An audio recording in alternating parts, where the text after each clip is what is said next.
नमस्कार। आज की इस वीडियो में हम पढ़ने जा रहे हैं एंड्रू मार्वेल की कविता टू हिज कॉय मिस्ट्रेस। और कई बार आप बुक पूछते हैं कि किस बुक में है ये पोएम, कहाँ से आप पढ़ा रहे हो। तो ये बुक है whispering reads an anthology of English poetry, Oxford university press की बुक है।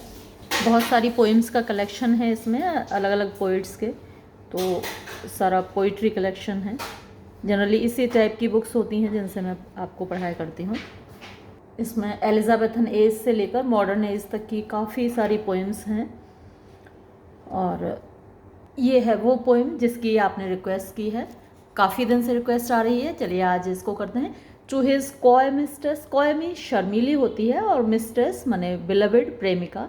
तो पोइट की ये अपील है अपनी शर्मीली प्रेमिका से। इस तरीके की बहुत सारी पोएम्स हैं जो उस पीरियड में लिखी गई, उसके बाद भी लिखी गई हैं।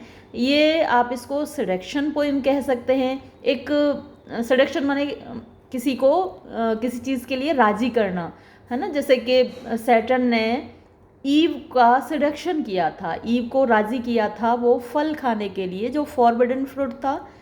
जब आप मेरे साथ मिल्टन का पैराडाइज लॉस्ट पढ़ रहे थे तो मैंने वहाँ पर आपको वो कहानी सुनाई थी। तो कोई ऐसा काम जो फॉरबिडन है, जो समाज जिसकी इजाज़त नहीं देता, उसको करने के लिए किसी को प्रेरित करना, राज़ी करना, परसुएड करना, मना लेना, वो सेडक्शन कहलाता है।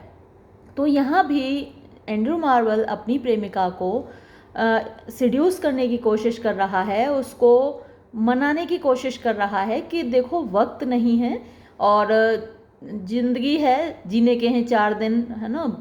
4 दिन की जवानी, कुछ ऐसा कई सारे गीत बने हैं इस पर कि ये जो युवावस्था है ये ज़्यादा लंबी नहीं है, तो इसका फ़ायदा उठा लो। एक और पोएम थी, मैंने अभी अपलोड नहीं किया, उसकी भी रिक्वेस्ट आई हुई है, गैदर ये रोज बर्ड्स। वो हेरिक की कविता है और उसमें भी यही थीम है कि जैसे इस वक्त का फ़ायदा उठा लो, जब जो युवावस्था है उसमें प्रेम कर लो, क्योंकि युवावस्था बीत जाने पर आपको ये मौका दोबारा नहीं मिलेगा। तो चलिए शुरू करते हैं इस पोएम को। अच्छा, एक टर्म और है कार्पे डाइम, CARPE और DIEM करके है। उसका मतलब होता है सीज द डे। तो उसका वो भी वही है कि जो आज के दिन में फ़ायदा उठा लो आज का, और कल जाने क्या हो। तो उस कैटेगरी में भी आप इस पोएम को रख सकते हैं।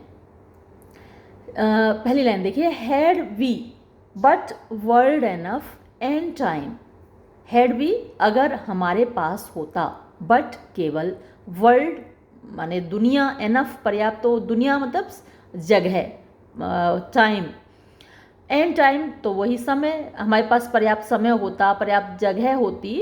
दिस कॉयनेस, दिस ये कॉयनेस माने शर्मिलापन, लेडी मोहतरमा, वर नो क्राइम, तो ये कोई क्राइम नहीं था, ये कोई अपराध नहीं था जो तुम शर्मा रही हो। वी वुड सिट, हम बैठ जाया करते, down, sit down, and think, और सोचा करते, विच वे, किस रास्ते को, टू वॉक, हम चलें, and pass our long love's day, और पास माने गुजारे, आर अपना, लॉन्ग लंबा, लव्स डे यानी प्यार का दिन। तो अपना आज का दिन, प्यार करने का दिन, हम किधर जाएं, किधर गुजारें, इस पर हम बैठ के आराम से विचार करते अगर हमारे पास पर्याप्त समय होता। दाव, तुम, by the Indian Genghis side, Indian Bharat की है, गैंगीज गंगा नदी, तो तुम भारत की गंगा नदी के किनारे, शुडस्ट रूबीज फाइंड, यानी रूबीज कीमती पत्थर होते हैं, लाल रंग के पत्थर होते हैं। फाइंड यानी तुम पाती, खोजती, वहाँ बैठ के आराम से खोजती जो पत्थर हैं रूबीज। आई, मैं, by the tide of Humber, by the tide यानी टाइड उछाल होता है, जब उठान होता है पानी का, ज्वार भाटा होता है तो उसमें ज्वार को टाइड बोलते हैं। तो मैं देखता, ऑफ अंबर, अंबर भी एक नदी है जो कि इंग्लैंड में है, तो तुम भारत की नदी के किनारे बैठती, मैं इंग्लैंड की अंबर नदी के किनारे बैठता। वुड कंप्लेन, और मैं शिकायत करता वहाँ बैठ के आराम से कि मेरी प्रेमिका तो वहाँ चली गई है। तो फुर्सत होती, बहुत सारा वक्त होता, तो हम इस तरीके से आराम आराम से सारे काम करते। आई वुड लव यू, मैं तुमको प्यार करता 10 ईयर्स, 10 साल, बिफोर द फ्लड, फ्लड से पहले। तो एक बाढ़ का जिक्र बाइबल में आता है, एक बाढ़ का जिक्र हमारे यहाँ भी, प्रलय का जब जिक्र होता है तो उसमें बाढ़ ही आती है। तो ये जो फ्लड है सारी सभ्यताओं से, सारी सिविलाइजेशन से जुड़ी हुई है, चाहे कोई भी धर्म हो, उसमें एक बाढ़ का जिक्र ज़रूर आता है। तो यहाँ जो बाढ़ है वो बाइबल वाली बाढ़ है। अगर आपने नोआ फिल्म देखी है, बहुत अच्छी फिल्म है, नहीं देखी हो तो देख लीजिएगा। तो बाढ़ आती है और उसमें नोआ एक आर्क बनाता है, एक बहुत बड़ा सा शिप बनाता है जिसमें सारे स्पीसीज़ के एक एक पेयर रख लेता है, जिससे कि ये जो कायनात है ये ख़त्म ना हो जाए बाढ़ में। तो ये बहुत पुरानी बात है। अब इतना समय अगर हमारे पास होता तो मैं तुम्हें उस वक्त से प्यार करना शुरू करता, है ना। I would love you 10 years before the flood. अब ये फ्लड का जो जिक्र है वही बहुत पुराना है, बाइबल में आता है, उससे भी 10 साल पहले से मैं तुम्हें मोहब्बत करना शुरू कर देता अगर हमारी ज़िंदगी इतनी लंबी होती। एंड यू शुड, और तुम, इफ़ यू प्लीज़, अगर तुम चाहो, रिफ्यूज़, इनकार करती रहती, till the conversion of the Jews, till तक, द कन्वर्जन यानी धर्म परिवर्तन, ऑफ द ज्यूज़, यहूदियों का।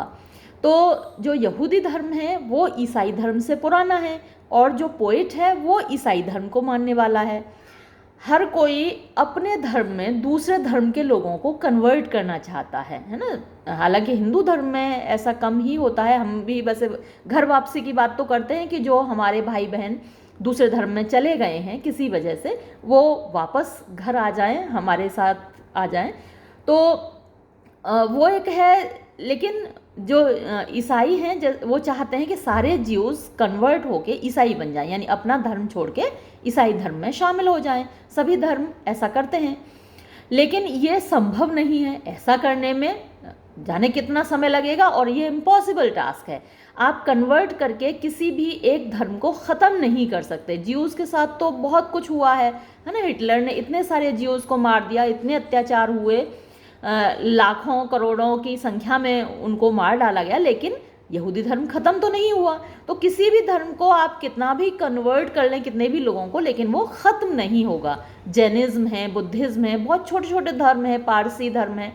तो वो मतलब लोगों ने कन्वर्ट तो किया, उनको मारा भी, कुचला भी, लेकिन ख़त्म नहीं हुए। तो यहूदी धर्म आखिर कैसे ख़त्म हो जाएगा? सारे कन्वर्ट कैसे हो जाएंगे यहूदी? तो ये इम्पॉसिबल टास्क है और बहुत लंबे समय तक, आदिकाल तक, अनंत काल तक चलने वाला काम है। तो तुम उस वक्त तक इनकार करती रहना अगर तुम चाहो, लेकिन इतना वक्त है नहीं हमारे पास। My vegetable love should grow vaster than empires. अब उसने अपने प्रेम को कहा है वेजिटेबल लव। वेजिटेबल क्या होती है? सब्जियां होती हैं, और सब्जियों का क्या काम है? वो सिर्फ ग्रो करती हैं, है ना, उनका और कोई काम तो है नहीं। तो my vegetable love should grow vaster than empires. अब सब्जियों को, उनकी बेल हैं या उनके पौधे हैं, उनको अगर खाद पानी मिलता रहे, जगह मिलती रहे, सुइटेबल एनवायरनमेंट मिलता रहे, तो वो खूब अच्छे से ग्रो करती हैं, है ना, कभी ख़त्म नहीं होंगी। तो मेरा भी वेजिटेबल लव, जो वेजिटेबल लव यहाँ आप उच्च स्तर का प्लेटोनिक लव की बजाय फिजिकल लव कह सकते हैं। तो मेरा वो प्यार शुड ग्रो, बढ़ता रहेगा, वास्टर यानी ज़्यादा विशाल, देन एम्पायर्स। एम्पायर साम्राज्य होते हैं, तो जितने साम्राज्य हैं उनसे ज़्यादा बढ़ जाएगा। एंड मोर स्लो, और भी आराम से, और भी धीरे धीरे, वेजिटेबल्स धीरे धीरे बढ़ती हैं तो और भी आराम से बढ़ता रहेगा। मैं उसकी परवाह नहीं करूँगा कि भाई जल्दी से मैं प्यार करूँ, तुम्हें ख़त्म करूँ इस काम को, तो मैं उसको आराम से बढ़ने दूँगा। एन 100 ईयर्स, वैसे तो A100 करते हैं हम, एच को हाँ बोलते हैं तब हम ए लगाते हैं, लेकिन ये एच को साइलेंट रखते हैं तो 100 बोलते हैं, इसलिए एन लगा हुआ है। An 100 years should go to praise thine eyes. तो मैं 100 साल शुड गो बिताऊंगा टू प्रेज तारीफ करने में, दाइन आइज तुम्हारी आँखों की, है ना, तेरी आँखों के सिवा दुनिया में रखा क्या है, ये उठें सुबह चले, ये झुकें शाम ढले। तो ऐसे ही तारीफ करते करते मैं 100 साल बिता दूंगा तुम्हारी आँखों की। फिर ऑन दाई फोरहेड गेज, और तुम्हारे फोरहेड माथा होता है, गेज माने देखता रहूंगा, तुम्हारे फोरहेड को निहारता रहूंगा। 200 टू एडोर ईच ब्रेस्ट, और तुम्हारे सीने के 2 पार्ट होते हैं, जो चाहे मेल को चेस्ट बोलते हैं और फीमेल के सीने को ब्रेस्ट बोलते हैं, तो सीने के 2 पार्ट होते हैं। तो मैं 200 साल बिताऊंगा, 200 ईयर्स, 200 साल गुजार दूंगा टू एडोर यानी तारीफ करने में, ईच ब्रेस्ट तुम्हारे सीने के हर साइड को, तो दोनों ब्रेस्ट की तारीफ करने में 400 साल लगा दूंगा। बट 30,000 टू द रेस्ट, और जो तुम्हारा बाकी का शरीर है, अभी आँखों की बात हो गई, 2 आँखों की तारीफ करने में इतने 100 साल लगाऊंगा, 2 ब्रेस्ट की तारीफ करने में 200 साल 400 साल लगाऊंगा, और बाकी का जो तुम्हारा शरीर है उसको ही तारीफ करने में बट 30,000 वर्ष लगाऊंगा टू द रेस्ट माने बाकी के तुम्हारे शरीर की तारीफ है। एन एज, एक युग, एट लीस्ट कम से कम, टू एवरी पार्ट, तुम्हारे शरीर के हर भाग को मैं डिवोट करूँगा, है ना, उसको अप्रिशिएट करने के लिए कम से कम एन एज, एक ईरा पूरा लगाऊंगा। एंड द लास्ट एज, और जो अंतिम युग होगा, द लास्ट एरा जो होगा, should show your heart, S की रिपीटेशन हो रही है तो एलिटरेशन भी है, वो किस में बिताऊंगा, तुम्हारे हार्ट जो कि इतना खूबसूरत है, तुम्हारा दिल, उसकी तारीफ में, है ना, मैं अंतिम एज, लास्ट एज लगाऊंगा। फॉर, क्योंकि लेडी मोहतरमा, यू डिजर्व, तुम लायक हो, दिस स्टेट, इस तरीके के, यानी इस तरीके से तुम्हारी तारीफ की जाए, तुम्हें अप्रिशिएट किया जाए, तुम इसके लायक हो। नॉर वुड आई, और ना ही मैं लव, तुमको प्यार करूँगा, एट लोअर रेट, इससे कम रेट में, यानी इससे कमतर तरीके से मैं तुम्हें प्यार नहीं करूँगा अगर मेरे पास इतना पर्याप्त समय हो। बट, लेकिन, एट माई बैक, अपनी पीठ पीछे, आई ऑलवेज हियर, मैं हमेशा सुनता हूँ, टाइम्स, समय का, विंग्ड, पंखों वाला, चैरियट, रथ, हरीइंग, जल्दी से आता हुआ, नियर, मेरे पास। तो समय को अलग अलग तरीके से डिस्क्राइब किया गया है माइथोलॉजी में। तो वैसे समय को कई बार आपने मेरे साथ सोनेट्स में पढ़ा है, शेक्सपियरन सोनेट्स में बताया गया है कि समय एक बुढ़ा आदमी है जिसके हाथ में शकल यानी कि हंसिया लगा हुआ है, और वो हर चीज़ को काटता जाता है जो उसके रास्ते में आती है। अब यहाँ पर समय का जो रथ है उसमें पंख लगे हुए हैं, बहुत तेजी से गुजरता है। And yonder all before us lie, and yonder, और वो सामने, ऑल, सब कुछ, बिफोर अस, हमारे सामने, पड़ा हुआ है, लाई माने पड़ा हुआ है, डेजर्ट, रेगिस्तान, ऑफ वास्ट इटर्निटी, वास्ट माने विशाल, इटर्निटी जो चीज़ कभी ख़त्म नहीं होती, अमरता, तो विशाल अमरता का रेगिस्तान हमारे सामने पड़ा हुआ है। दाई ब्यूटी, तुम्हारी खूबसूरती, शैल नो मोर बी फाउंड, फिर नहीं मिलेगी, एक वक्त आएगा जब वो तुम्हारी खूबसूरती ख़त्म हो जाएगी। Nor in thy marble vault shall sound my echoing song, nor, ना ही, इन दाई, दाई माने तुम्हारे, मार्बल, संगमरमर के बने हुए, वॉल्ट आप कब्र कह सकते हैं, मकबरा कह सकते हैं, भाई जो छोटे लोग हैं, सामान्य लोग हैं, उनकी सिर्फ कब्र बनती है, और जो बहुत बड़े लोग हैं उनके मकबरे बन जाते हैं, जैसे अकबर का सिकंदरा बना हुआ है, या फिर शाहजहां मुमताज महल का ताजमहल बना हुआ है। तो ना ही तुम्हारी कब्र में शेल साउंड माने गूंजेगा, माई इकोइंग सॉन्ग, मेरा ये इको माने भी गूंजना होता है, तो मेरा ये गूंजता हुआ गीत नहीं सुनाई देगा तुम्हारी संगे मरमर की कब्र में। देन उस वक्त वर्म्स कीड़े, शेल ट्राई, तो ट्राई करते ना, देखो भाई मैंने कढ़ी बनाई है आज, जरा इसको ट्राई करो मतलब चखो, तो उस वक्त क्या होगा, कीड़े चखेंगे। दैट वो लॉन्ग प्रिजर्व, लंबे समय से सुरक्षित रखी गई वर्जिनिटी, जो तुम्हारी वर्जिनिटी है, जो तुम्हारी पवित्रता है, उसको फिर कीड़े उसका स्वाद लेंगे।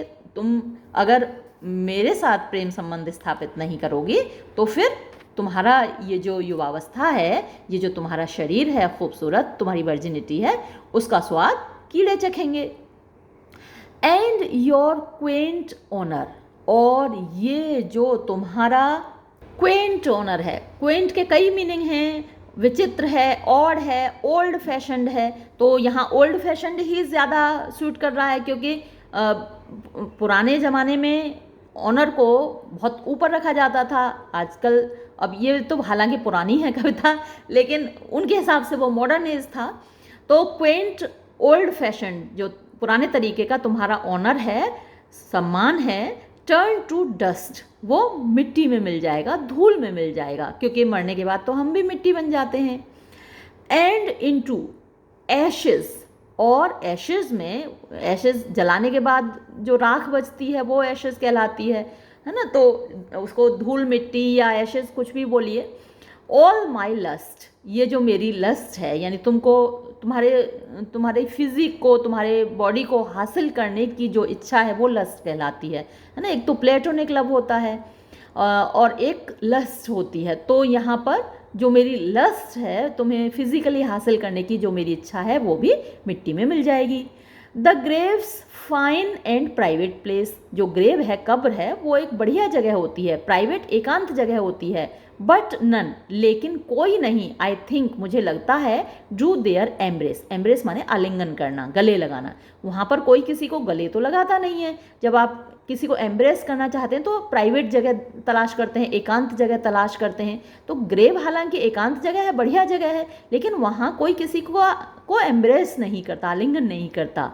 नाउ, इस वक्त, देयरफॉर, इसलिए, while the youthful you, while जब तक कि यूथफुल, युवावस्था से भरा हुआ, ह्यू माने कलर, रंग, तो युवावस्था की एक चमक होती है ना चेहरे पर, बॉडी पर एक चिकनापन होता है, तो जब तक ये युवावस्था का रंग सिट्स है, बैठा हुआ है, ऑन दाई स्किन, तुम्हारी त्वचा पर, लाइक मॉर्निंग ड्यू, सुबह की ओस की तरह, तो युवावस्था में त्वचा कितनी चिकनी, चमकदार, खूबसूरत होती है, तो जब तक ये युवावस्था का रंग तुम्हारी स्किन पर है, मॉर्निंग ड्यू की तरह, सुबह की ओस की तरह। And while thy willing soul transpires, and while, और जब तक कि, दाई तुम्हारी, विलिंग माने इच्छा रखने वाली, सोल आत्मा, ट्रांसपायर का मतलब होता है, जैसे परस्पायर होता है जिसमें कोई लिक्विड वेपर की फॉर्म में बाहर निकलता है, जैसे पत्तियां हैं ना, तो उनके अंदर से लिक्विड वेपर की फॉर्म में बाहर निकलता है, तभी तो जो पेड़ों के नीचे छाया होती है वो ठंडी होती है। तो यहाँ पर भी दाई विलिंग सोल ट्रांसपायर्स, यानी जो तुम्हारी सोल है इस वक्त विलिंग है, युवावस्था में अलग तरीके की डिज़ायर्स होती हैं, है ना, किसी के पास आने की इच्छा होती है, तो जो तुम्हारी सोल है इस वक्त ट्रांसपायर कर रही है, यानी अपने अंदर से वाइब्स बाहर भेज रही है ना, जो लव वाइब्स होती हैं, स्मूथ वाइब्स होती हैं, सॉफ्ट वाइब्स होती हैं, वो सोल में से, बॉडी में से बाहर निकलती हैं। एट एवरी पोर, तो जो हमारी बॉडी है, स्किन है, उसमें छोटे छोटे पोर्स होते हैं, छोटे से छेद होते हैं, वो पोर कहलाते हैं। तो हर पोर में से होकर, हर रोम में से होकर, विद इंस्टेंट फायर्स, इंस्टेंट जो जल्दी जलने वाली होती है, फायर माने आग, तो एक युवावस्था की आग होती है, एक प्रेम की आग होती है, डिज़ायर्स की एक फायर होती है, तो वो तुम्हारी बॉडी से छलक रही है, निकल रही है। तो ऐसे वक्त में, now let us sport us while we may, तो आओ, नाउ लेट अस स्पोर्ट, यानी हम प्रेम का खेल खेलें, वाइल वी में जब हम खेल सकते हैं, इस वक्त हमारे अंदर वो ताकत है ना, वो डिज़ायर्स हैं कि हम प्रेम का खेल खेल सकते हैं। एंड नाउ, और इसी वक्त, like amorous birds of prey, तो एमोरस यानी प्रेम करने वाली बर्ड्स, चिड़ियाँ, ऑफ प्रे शिकार की, तो जो शिकार की चिड़ियाँ हैं उनके, तो चिड़ियाँ आपने देखा होगा अक्सर वो पेयर्स में दिखती हैं, तो जैसे वो प्यार करती हैं वैसे ही हम भी एक दूसरे से प्यार करें इसी वक्त। रेदर, बजाय मतलब बाद में पछताने के, रेदर एट वंस, तुरंत, आर टाइम, हम अपना समय, डिवोर माने गटक जाना, उसको यूटिलाइज कर लेना, खा लेना, है ना, तो हम अपने टाइम को यूटिलाइज कर लें अभी तुरंत, यानी युवावस्था का फ़ायदा उठा लें अभी तुरंत। देन, बजाय इसके कि लैंग्वेज माने कमज़ोर होना, है ना, बाद में क्या होता है कि वीकनेस आ जाती है बॉडी जैसे जैसे बूढ़ी होती जाती है, तो बाद में पछताने के, बाद में धीरे धीरे करके समय नष्ट करने के, आगे बढ़ने के, इन हिज स्लो चैप्ट पावर, तो स्लो चैप्ट यानी जैसे नॉवल में आपने देखा होगा कभी कभी कोई चैप्टर बड़ा धीरे धीरे पढ़ता है, कभी कभी फिल्म बड़ी बोरिंग हो जाती है, नॉवेल्स बड़े बोरिंग हो जाते हैं, तो वो स्लो चैप्ट कहलाते हैं। तो कुछ समय के बाद वक्त भी धीरे धीरे चलने लगता है, जैसे जैसे आप बूढ़े होते जाते हैं तो उसकी पावर कम होती जाती है, शरीर की पावर भी कम होती जाती है, तो उस वक्त आप लाइफ को उतना एंजॉय नहीं कर सकते जितना युवावस्था में कर पाते हैं।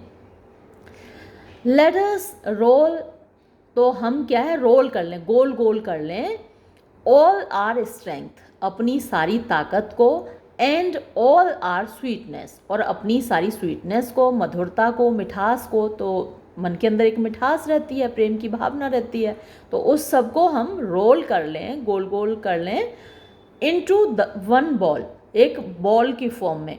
तो यहाँ जो बॉल है वो सिम्बोलाइज कर रही है कंसंट्रेटेड फॉर्म को, यानी जो हमारी पूरी बॉडी में एक भावनाएं हैं, फीलिंग्स है, स्ट्रेंथ है, पैशंस हैं, डिज़ायर्स हैं, उन सबको हम कंसंट्रेटेड फॉर्म में कर लें, तो बॉल क्या है, कंसंट्रेटेड फॉर्म का एक रूप है।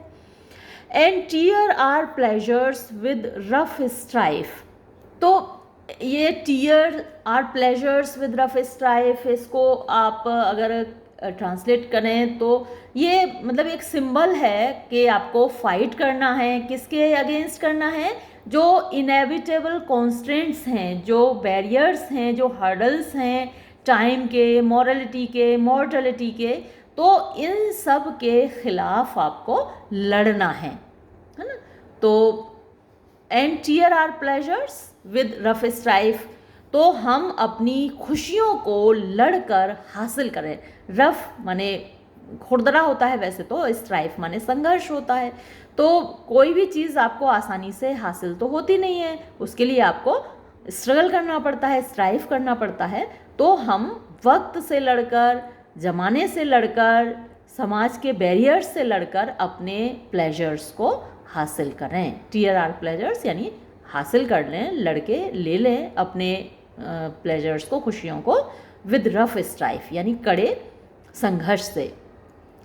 Through the iron gates of life, यानी जो आयरन गेट्स हैं, लोहे के दरवाजे हैं, ऑफ लाइफ जीवन के, तो लोहे के दरवाजे क्या सिम्बोलाइज कर रहे हैं, वही जो बैरियर्स हैं, जो हर्डल्स हैं, ऑब्स्टेकल्स हैं। तो कभी भी आपको किसी का प्यार हासिल आसानी से नहीं होता, उसके लिए आपको आयरन गेट्स को तोड़ना पड़ता है। बहुत तरीके के आयरन गेट्स हैं, है ना, कास्ट के, क्रीड के, सोसाइटी के जो बंधन हैं उन सबको तोड़ना पड़ेगा। 10 इस प्रकार, दो हालांकि, we cannot make our sun stand still, यानी हम अपने सूरज को, स्टैंड स्टिल माने रुक जाना, वक्त को तो नहीं रोक सकते हम, है ना। To make our sun stand still, तो सूरज जब शांत खड़ा हो जाएगा इसका मतलब वक्त रुक जाएगा, जो कि संभव नहीं है। तो हालांकि हम अपने वक्त को नहीं रोक सकते, येट फिर भी we will make him run, तो कम से कम हम उसको दौड़ा तो सकते हैं, हम उसको दौड़ाएंगे, यानी कि थोड़े से वक्त में ज़्यादा सा फ़ायदा उठाएंगे, है ना। जो काम स्लोली करना है, किया जा सकता है उसको हम फास्ट करेंगे, है ना। जो जिंदगी का आनंद 10 साल में लिया जा सकता है उसको हम 1 साल में लेंगे, है ना। 1 साल में लिया जा सकता है उसको 1 महीने में लेंगे, 1 महीने में जो आनंद लिया जा सकता है उसको 1 दिन में लेंगे। तो इस तरीके से हम उसको we will make our time run, हम अपने समय को दौड़ाएंगे। तो बड़ी खूबसूरत सी पोएम थी ये, यहाँ समाप्त होती है। वीडियो भी मैं समाप्त करती हूँ। धन्यवाद।